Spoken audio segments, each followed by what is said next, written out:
दिसंबर 2015 में पूछा गया है आपसे ये question, the idea of new ethnicities in post war Britain was advanced by, your correct answer is Stuart Hall, who is a Jamaican born writer, जो आपके Britain के अंदर न्यू एथनिटीज के स्टैटिक नोशन को चैलेंज करने की कोशिश करता है and he demands for a more fluid identities of new ethnicities. तो इस टॉपिक को आपको डिटेल में जाके पढ़ना चाहिए along with other many terms of Stuart Hall like his encoding and decoding model, reception theory and many other theories जो इनकी मीडिया कल्चरल स्टडीज के अंदर आती हैं। This answer I hope is clear to you. Please go ahead and Stuart Hall को detail में पढ़िएगा because ये इंडीड बहुत इंपॉर्टेंट राइटर हैं।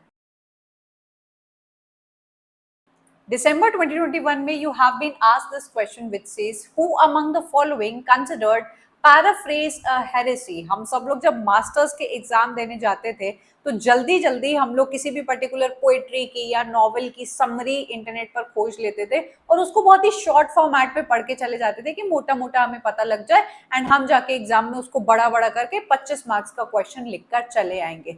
तो आपके क्लिनेट ब्रूक्स जो आपके एक बहुत ही इंपॉर्टेंट न्यू लिटरेरी क्रिटिक या न्यू क्रिटिक माने जाते हैं, उन्होंने अपने seminal work the well brought earn जो 1947 में पब्लिश हुई थी, एक एस्से लिखा उसके अंदर bye the name the heresy of paraphrase, कि जब भी आप किसी भी ओरिजिनल टेक्स्ट को या फिर किसी पोएट्री को, नॉवल को एक बहुत ही शॉर्ट फॉर्मेट में उसकी समरी बना देते हैं, उसकी पैराफ्रेजिंग कर देते हैं, तो आप कर रहे हैं एक बहुत बड़ा पाप जिसको इन्होंने हेरेसी बोला है।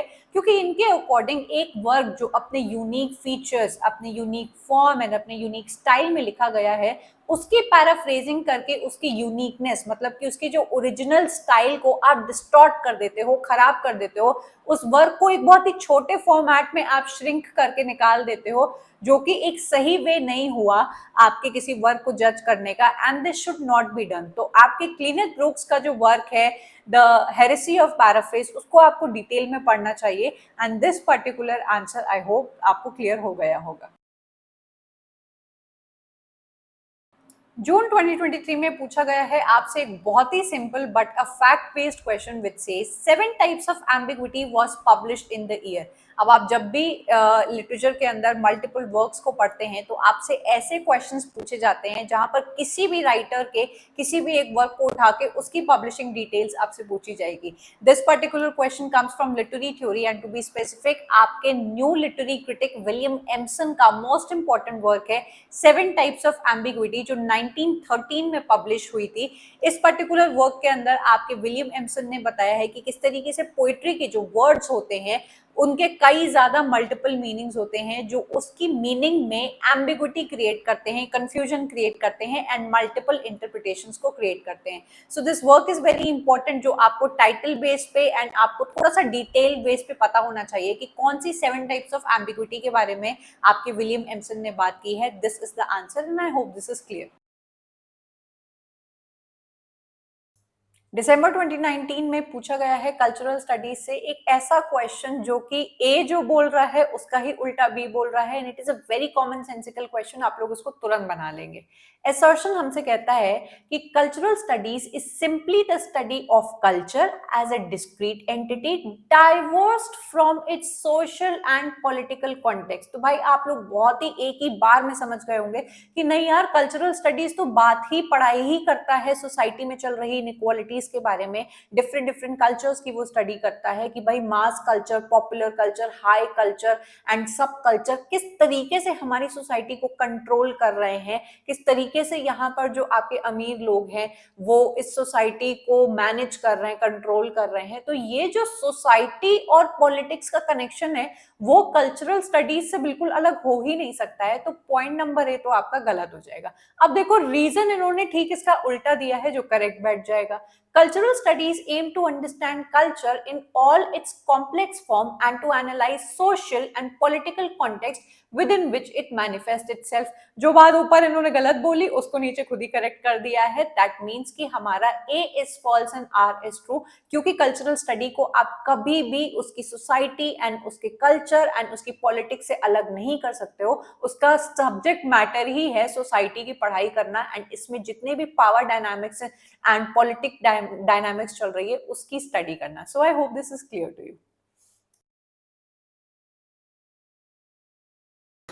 So this question has been asked from 2022 shift 1 अक्टूबर में पूछा गया है. It is a very interesting question जहां पर आपसे पूछा है कि which of the following are Plato's main objections against poetry. आप सभी को पता है कि प्लेटो आपके पोएट्स को पसंद नहीं करते थे एंड पोएट्री को लेके उन्होंने अपने रिपब्लिक की बुक नंबर 10 के अंदर काफी सारे ग्राउंड्स पर उनको ऑब्जेक्टिफाई करने की कोशिश की है, ऑब्जेक्ट किया है, रिजेक्ट किया है and there are so many grounds जिनकी वजह से इन्होंने कहा है कि इस वजह से ये पोएट्स को पसंद नहीं करते हैं and he has also talked about the censorship of the art. यहाँ पे आपको काफी सारे स्टेटमेंट्स देखकर पहचानने हैं कि वो कौन से आपके एग्जैक्ट ऑब्जेक्शंस हैं जो आपके प्लेटो ने पोएट्स के लिए बोले हैं. Number 1, the poet is an imitator. आपके जो प्लेटो हैं मानते हैं कि जो पोएट है आपकी जो आइडियल फॉर्म्स की दुनिया होते हैं, जो ओरिजिनल होते हैं, जो प्योर होते हैं, उसकी कॉपी करता है, उसको इमिटेट करता है, उसका रियलिटी से कोई लेना देना नहीं होता है. Whatever he is imitating it is false and it is deceptive. दूसरी चीज जो इन्होंने बोली है कि जो पोएट होता है वो फ्यूल करता है पैशंस एंड इमोशंस को, वीकन करता है reason and the capacity of the citizens. मैंने आपको ऑलरेडी इस चीज को समझाया था कि जिस टाइम पे ये पोएट्री को लिखा करते थे या फिर पोएट्स पोएट्री को लिखा करते थे, जिस टाइम पे प्लेटो थे, उस टाइम पे पोएट्री की जो इमेज थी वो बहुत गिर गई थी क्योंकि इल्यूजन्स के बारे में पोएट्स बात करने लगे थे, प्यार मोहब्बत के बारे में बात करने लगे थे. ऐसे जब आप गाने सुनते हो तो आपके मन में जब बहुत सारे इमोशंस को डाला जाता है, फ्यूल किया जाता है आपके पैशंस को, एक इंसान ब्रेवरी से, करेज से, इंटेलेक्ट से एंड तर्क से दूर हो जाता है. एंड यही एक बेसिक चीज थी जो आपके प्लेटो को बिल्कुल पसंद नहीं आती थी कि यूथ को करप्ट कर देता है. उनके मन में गानों, प्यार और दूसरों की सांसें, जुल्फे, इन सारी चीजों के बारे में बात करके bravery, courage and ethical and moral चीजों से दूर लेकर चली जाती है आपकी पोएट्री एंड हेंस आपका जो पोएट होता है वो ये काम करता है एंड ये इनको पसंद नहीं आता.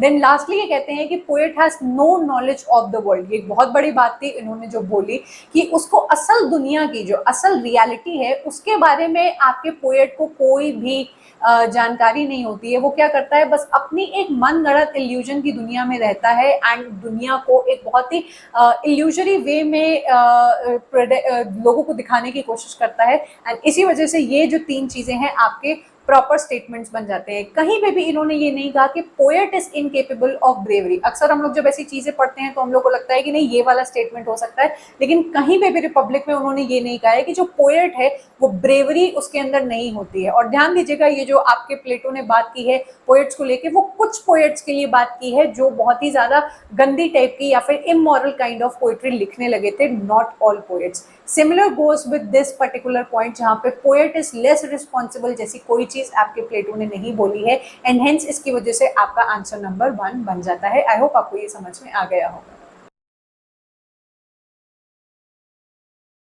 मार्च 2023 में you have been asked a very good question. अगर आपने इस पर्टिकुलर क्वेश्चन का आंसर ढूंढ लिया दैट मीन्स आपने लिटरेरी थ्योरी बहुत अच्छी तरीके से पढ़ ली है. न्यू हिस्टोरिसिज्म थ्योरी एक बहुत ही इंटरेस्टिंग थ्योरी है जो कहती है कि भैया आप हिस्ट्री को उसके लिटरेचर से कॉन्टैक्ट या कॉन्टेक्स्ट के थ्रू बिना किए आप समझ ही नहीं सकते हो. दूसरी चीज कहती है कि लिटरेचर को उसकी हिस्ट्री से कनेक्ट किए हुए आप उस लिटरेचर को नहीं समझ सकते हो. तो basically new historicism theory context के बारे में बात करती है, सब्जेक्टिविटी के बारे में बात करती है कि भैया कॉन्टेक्स्ट का तो बहुत बड़ा रोल होता है आपके एक टेक्स्ट को समझने में. आपको अगर new criticism and formalism theory याद आ रही होगी तो वो लोग तो बिल्कुल कॉन्टेक्स्ट से नफरत करते हैं एंड टेक्स्ट ही टेक्स्ट की इंपॉर्टेंस के ऊपर बात करते हैं. तो आपको थोड़ा सा आइडिया लग गया होगा इस क्वेश्चन का. To which of the following theories new historicism is indebted. ये आपको कंफ्यूज करने के लिए दिया गया है कि न्यू हिस्टोरिसिज्म थ्योरी किसका कर्जदार रहेगा. भाई जो उसके जैसा सोचता है उसका ही कर्जदार रहेगा. तो मार्क्सिज्म एक ऐसी थ्योरी है जो आपकी सोसाइटी के सोशियो इकोनॉमिक कॉन्टेक्स्ट को बहुत अच्छी तरीके से एनालाइज करती है. उसका क्या प्रभाव पड़ता है हमारी सोसाइटी पे, आपके कल्चर का, आपके लिटरेचर का, इन सभी चीजों को in context and inter relation के थ्रू देखती है. तो Marxism will be a correct answer. दूसरी है हमारी रीडर रिस्पॉन्स थ्योरी. मैंने आपको रीडर रिस्पॉन्स थ्योरी में पढ़ाया है कि ऑथर जो आपका क्रिएटर है, जो आपका स्वामी है, उसके इंटेंशंस को पूरी तरीके से आप लोग बंद करके रीडर के मल्टीपल इंटरप्रिटेशंस को आप लोग इंपॉर्टेंस देते हो कि वो किस कॉन्टेक्स्ट से आया है, उसका बौद्धिक लेवल कौन सा है एंड किस पर्टिकुलर बैकग्राउंड से वो आया है, तभी वो इस टेक्स्ट को इस तरीके से समझ पा रहा है। मतलब कि कॉन्टेक्स्ट का यहाँ पे बहुत बड़ा रोल है। तो ये दोनों एक करेक्ट आंसर बन जाएंगे ए एंड सी, जो कि है आपका पॉइंट नंबर 1, जो आपके मार्क्सिज्म इनके लिए इंडेप्टेड रहेगा कि क्योंकि ये दोनों ही थ्योरीज आपकी कॉन्टेक्स्ट के बारे में बात करती है एंड न्यू हिस्टोरिसिज्म थ्योरी की तो नींव ही आपकी कॉन्टेक्स्ट पर जुड़ी हुई है कि हिस्ट्री का काम लिटरेचर के बिना नहीं चलेगा एंड लिटरेचर को समझना है तो उसकी हिस्ट्री को आपको समझना ही पड़ेगा। I hope this question is clear.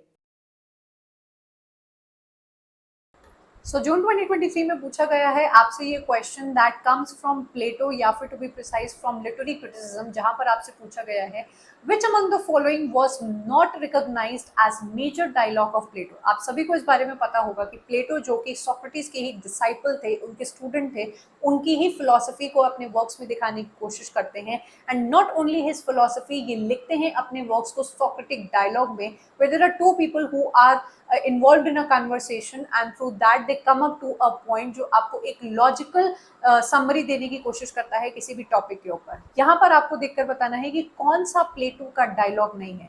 So Crito आपके प्लेटो का डायलॉग है, फेडो आपके प्लेटो का डायलॉग है, सिंपोजियम इनका बहुत ही इंपॉर्टेंट डायलॉग है जो इनके डायलॉग्स में से एक है।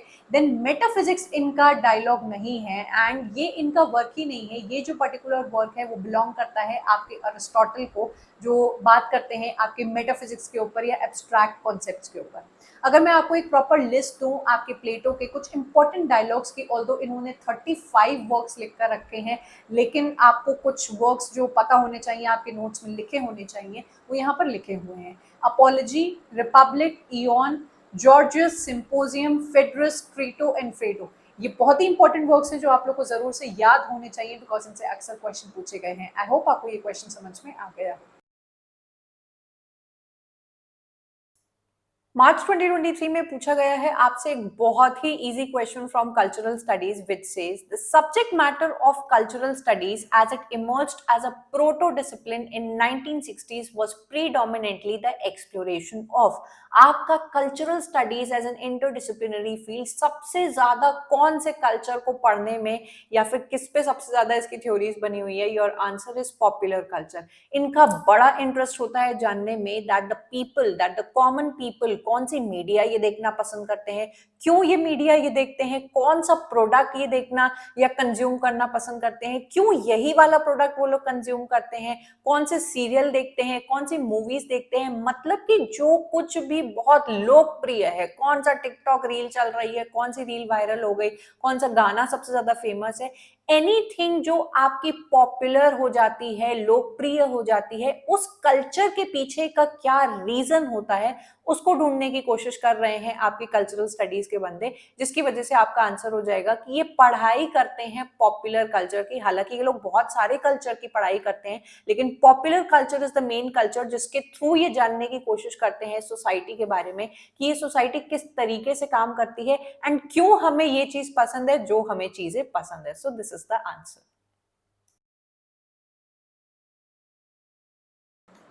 दिसंबर 2014 में प्लेटो के एक अनदर वर्क से आपसे क्वेश्चन पूछा गया है। The issue of privileging speech over writing was taken up for discussion in plateaus. Plateaus के कई सारे वर्क मैंने आपको पढ़ाए हैं एंड उसमें से जो मोस्ट इंपॉर्टेंट वंस है उसकी मैंने आपको लिस्ट भी दी है। इसमें से आपको 4 काम देकर पूछा है कि बताओ प्लेटो के कौन से वर्क के अंदर आपके जो प्लेटो है वो स्पीच को ज्यादा प्रेफरेंस देते हैं देन योर राइटिंग। ये वर्क है आपका फेडरस, जिसके अंदर ये बताते हैं कि जो स्पीच एक जरिया होता है, मीडियम होता है कम्युनिकेशन का, वो ज्यादा रिलायबल होता है क्योंकि वो आपको इमीडिएट इफेक्ट्स देता है, उसमें कुछ भी आप मैनिपुलेट नहीं कर सकते हो। Where is in comparison to your writing, इसमें जो कम्युनिकेशन होता है या जो रिस्पॉन्स होता है वो मच डिलेड होता है या फिर इसमें चीजें कम्युनिकेट ठीक से नहीं हो पाती हैं या फिर मैनिपुलेट होने की संभावना होती है, इसीलिए ये ज्यादा प्रेफर करते हैं योर स्पीच ओवर राइटिंग। ये कुछ सिमिलर कॉन्सेप्ट आप लोग पेपर 1 के अंदर कम्युनिकेशन के अंदर भी पढ़ते हो। आई होप आप इस चीज को याद रखेंगे कि प्लेटो के फेड्रस के अंदर, जो कि उनका एक माइनर वर्क माना जाता है, but still we study this particular work, इन्होंने स्पीच को ज्यादा प्रेफर किया है ओवर योर राइटिंग।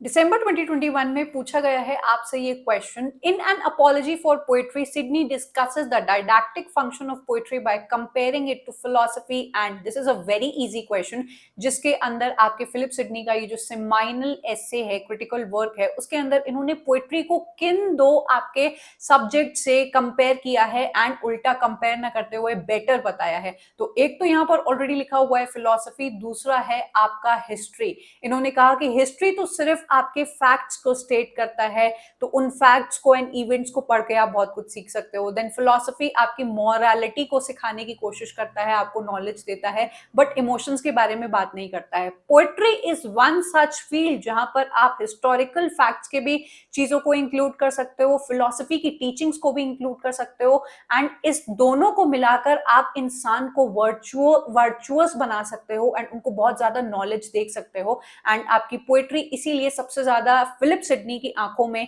एक ऐसी फील्ड है, एक ऐसा जॉनरा है जो हिस्ट्री से भी बेटर है और आपकी फिलोसफी से भी बेटर है। And this is the major point जो कि अपने एस्से में ये समझाने की कोशिश करते हैं। तो यहां पर आपका आंसर बन जाएगा फिलोसफी एंड हिस्ट्री। अक्टूबर 2022 में आपसे पूछा गया है एक बहुत ही interesting question from the section of Marxist literary theory, जो कि आपके सामने है in the form of assertion and reason. आइए देखते हैं।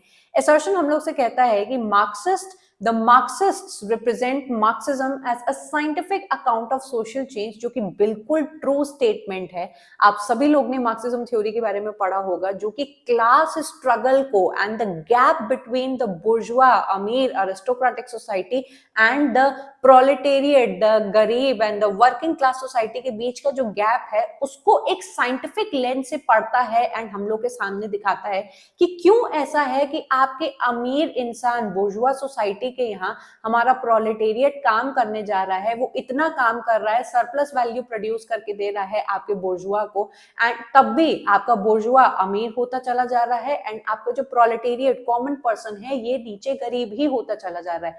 तो ये जो एक सोसाइटी का फिनोमिना है उसको साइंटिफिकली हमारे सामने लाके दिखाना कि कैसे प्रोडक्शन और कंजम्पशन का एक खेल चलता रहता है आपके इन haves and the have nots के बीच में, क्यों हम लोग के ऊपर ये हम ही लोग को कंट्रोल करते हैं एंड हमारी ही मेहनत का प्रॉफिट ये कमा के चले जाते हैं, लिविंग मतलब कुछ भी नहीं इन आवर हैंड्स। इस साइंटिफिकली इस चीज को इन्होंने मार्क्सिस्ट ने प्रूव किया है हम सभी के सामने, विच इज करेक्ट। दूसरा पॉइंट कहता है the Marxist ideology believes that culture is the mirror of social life. ये बात आप सबको पता होगी कि हम लोग डिफरेंट डिफरेंट कल्चर्स को बिलोंग करते हैं, किस टाइप की सोसाइटी से आते हैं हम लोग, किन चीजों को प्रेफर करते हैं, क्या कंज्यूम करते हैं, क्या रिचुअल्स हमारे घर पे फॉलो किए जाते हैं, वो सभी हमारे कल्चर का पार्ट है। हमारी सोशल लाइफ को हमारा कल्चर दिखाने की कोशिश करता है। लेकिन and the artist is an engineer of the human soul educating the working class। इन सभी में से जो आर्टिस्ट होता है, जो इंजीनियर होता है, वो वर्किंग क्लास को जब अपने हक और अपने पोजीशन के बारे में बताता है कि देखो तुम्हारे साथ गलत हो रहा है, एक्सप्लॉयटेशन हो रहा है, तो वो एक ऐसा इंसान होता है जो वर्किंग क्लास को कॉन्शियसनेस देने की कोशिश करता है, कॉन्शियस कराता है अपने ही साथ जो उनके साथ गलत चीजें की जा रही हैं बाय द बुर्जुआ सोसाइटी। तो वो एक आर्टिस्ट की तरह होता है जो एक आईना दिखाता है आपकी वर्किंग क्लास सोसाइटी को, जिसकी वजह से आपका आंसर है both A and R correct and R is the correct explanation of A. I hope ये क्वेश्चन से आपको बहुत सारे कॉन्सेप्ट्स क्लियर हो गए होंगे और ये क्वेश्चन भी क्लियर हो गया होगा। July 2018 में you have been asked from literary criticism specially of Philip Sidney a very funny kind of question, जो कि एक factual based question है, या तो आपको पता होगा या तो आपको नहीं पता होगा, because ये एक ऐसी information है जो आपने पढ़ी है तभी आएगी, otherwise आप इसका guess नहीं मार सकते हो, या फिर आप ऐसा तुक्का थोड़ा बहुत लगा सकते हो अगर आपको बाकी wordings पता है। What does Philip Sidney call poet haters in defense of poesy? आप सबको पता है कि 1595 में आपका सेमाइनल वर्क आता है फिलिप सिडनी का, जिसके अंदर बहुत सारे अटैक्स किए गए थे आपकी पोइट्री को लेके, इंग्लिश लैंग्वेज को लेके। उसका जो स्टेटस है लोगों के सामने अच्छा बनाने के लिए, पोइट्री के बारे में बताने के लिए, ये एक अपना क्रिटिकल एसे लिखते हैं जहां पर पोइट्री की काफी सारी अच्छी चीजें बताते हैं एंड उन पर लगे हुए जो अटैक्स हैं उसको ये अच्छा बनाने की कोशिश करते हैं। एंड इसके बारे में बात करते हैं। उसके अंदर काफी सारे ऐसे क्रिटिक्स के बारे में इन्होंने बात की है जिनको बोला है पोएट हेटर्स, की पोएट्री को जो हेट करते हैं उनको एक स्पेशली नाम दिया है आपके फिलिप सिडनी ने, जिसका नाम है मसमसाई। तो ये आपका जो वर्ड है इन्होंने पोएट हेटर्स के लिए दिया है, कि वो सभी लोग जो पोएट्री को हेट करते हैं, जो हमारे पोएट्स को म्यूजिक के बारे में गलत बोलते हैं, क्रिटिसाइज करते हैं, उनको इन्होंने एक वर्ड दिया है मसमसाई। And this becomes your answer, which is a very funny word, लेकिन आपको याद रखना होगा। June 2024 में you again see a match the following question which is quite common from cultural studies because ऐसे टाइप के questions आपके cultural studies से बहुत ज़्यादा पूछे जाते हैं। Here you can see the list of authors where you have to match their text. We see Richard Hogarth who is very famous for his work The Uses of Literacy, जहाँ पर ये बात करते हैं about the role of mass media and popular culture over the masses। तो ये इनका एक बहुत ही इंपॉर्टेंट वर्क है जो आपको याद रखना चाहिए। देन अभी we will see point number C, Raymond Williams, जो अगेन बहुत ही फेमस कंट्रीब्यूटर हैं ऑफ कल्चरल स्टडीज। इनका ये फेमस वर्क है द लॉन्ग रेवोल्यूशन, जो कि कई बार आपके एग्जाम में रिपीटेड पूछा गया है। Then we have EP Thompson. अब ये एक ऐसे राइटर हैं इन कल्चरल स्टडीज जिनका एक ही इंपॉर्टेंट वर्क है, आपने अगर ये रट लिया तो आप इससे रिपीटेड क्वेश्चंस देखने वाले हो, which is your making of English working class, जो कि इंडस्ट्रियल रेवोल्यूशन के टाइम पर आपकी जो वर्किंग क्लास है उन पर क्या इफेक्ट पड़ा था एंड क्या क्या चीजों का उनको फेस करना पड़ा था, how their mentality were being shaped by these politics and the industrial revolution, उसके बारे में ये बात करते हैं। Now I am just assuming कि हो सकता है कि आपको रिचर्ड होगार्ट के बारे में पता हो, विलियम के बारे में पता हो, थॉमसन के बारे में पता हो, एंड ये जो फोर्थ राइटर हैं आशीष नंदी, उनके बारे में आपको नहीं पता हो। तो ऐसे में आपको एग्जाम में परेशान नहीं हो जाना है कि यार इसका क्या होगा। आप बाकी जो आने वाले राइटर्स हैं उनको मैच करोगे तो फोर्थ ऑप्शन आपका अपने आप ही क्लिक कर जाएगा। आशीष नंदी का ये जो वर्क है which is secret politics of our desire, बहुत ही ब्यूटिफुल एंड इंटेलेक्चुअल वर्क है, जहां पर ये बात करते हैं कि हमारी जो डिजायर्स होती हैं are a product of the society or the social and political changes, या फिर हमारी सोसाइटी एंड हमारी पॉलिटिक्स ही हमारे अंदर कुछ इच्छाओं को पैदा करती है जिसकी वजह से हम एक कंजम्पशन लूप में फंस जाते हैं। तो ये एक बहुत ही अच्छा वर्क है। आपका करेक्ट आंसर जो है यहाँ पे पॉइंट नंबर 1। आई होप आपको सभी वर्क्स अच्छे से समझ में आ गए होंगे। दिसंबर 2023 में पूछा गया है आपसे ये क्वेश्चन, जो कि है न्यू क्रिटिसिज्म लिटरेरी थ्योरी से। एक बड़ा सा मल्टीपल सिलेक्शन क्वेश्चन है जिसको वन बाय वन हम लोग पढ़ेंगे और जानने की कोशिश करेंगे कि क्या हमारा सही आंसर है। सबसे पहले जब भी ये क्वेश्चन आपके एग्जाम में आए या किसी भी लिटरेरी थ्योरी से कोई भी एक क्वेश्चन आपके एग्जाम में आता है, तो सबसे पहले without looking at the question आपको उस थ्योरी के 3-4 बिल्कुल छोटे छोटे पॉइंटर्स याद आने चाहिए। हम लोग जब भी न्यू क्रिटिसिज्म थ्योरी के बारे में बात करते हैं तो इतना हम सबको पता है कि इस थ्योरी का कहना था कि हमें ऑथर के लाइफ से, उसकी बायोग्राफी से, उसके हिस्टोरिकल बैकग्राउंड से या उसकी पर्सनल लाइफ से कोई भी लेना देना नहीं है। हमें ऑथर से मतलब नहीं है, हमें रीडर से मतलब नहीं है। They are focusing on the close reading of the text. And text के बारे में बात करें तो ये लोग पोएट्री के बारे में और पोएट्री की लैंग्वेज में क्या लिखा हुआ है, कैसे टाइप के लिटरेरी डिवाइसेस यूज किए गए हैं, उसके बारे में बहुत ज्यादा बात करते थे। न्यू क्रिटिसिज्म आपकी सब्जेक्टिव ना होके ऑब्जेक्टिविटी के ऊपर बात करती है, जहां पर किसी भी तरीके के बायसेस को आपके टेक्स्ट में थोपा नहीं जाता है। जब आप इन सारे पॉइंट्स को लेके क्लियर हैं, ऐसे टाइप के क्वेश्चंस आपसे चुटकियों में बन जाते हैं। Let's take a look at it. Point number A हमसे कहता है the new movement in literature popularised close reading of the text. The exact keyword that I gave you कि न्यू क्रिटिसिज्म एक ऐसी लिटरेरी थ्योरी है जो close analysis of the text या close reading of the text के बारे में बात करती है। तो पॉइंट नंबर ए हमारा बिल्कुल सही बैठ जाता है। Then we have point number B.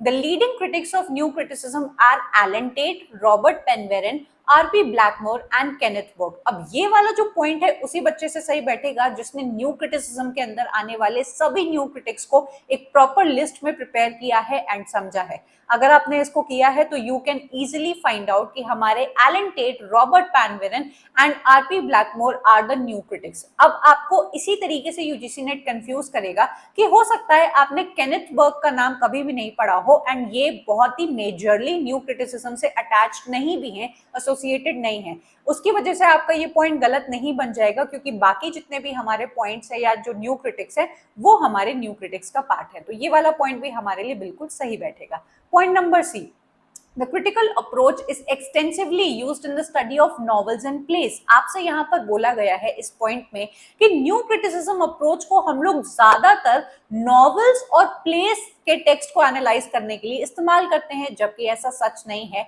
I hope कि आप सब लोग ने न्यू क्रिटिसिज्म को पढ़ा है और समझा है कि आपका new criticism and formalism theory poetry और उसकी लैंग्वेज में बहुत ज्यादा एसोसिएटेड होती है। हालांकि ये लोग जॉनरास में इतना ज्यादा फर्क नहीं करते हैं, लेकिन ये लोग बहुत ज्यादा एनालाइज करते हैं पोएट्री को। तो पोएम को लेके आपके न्यू क्रिटिक्स एंड फॉर्मलिस्ट बहुत ज्यादा एसोसिएटेड हैं, इस बात को याद रखिएगा, जिसकी वजह से हमारा ये वाला ऑप्शन गलत हो जाएगा।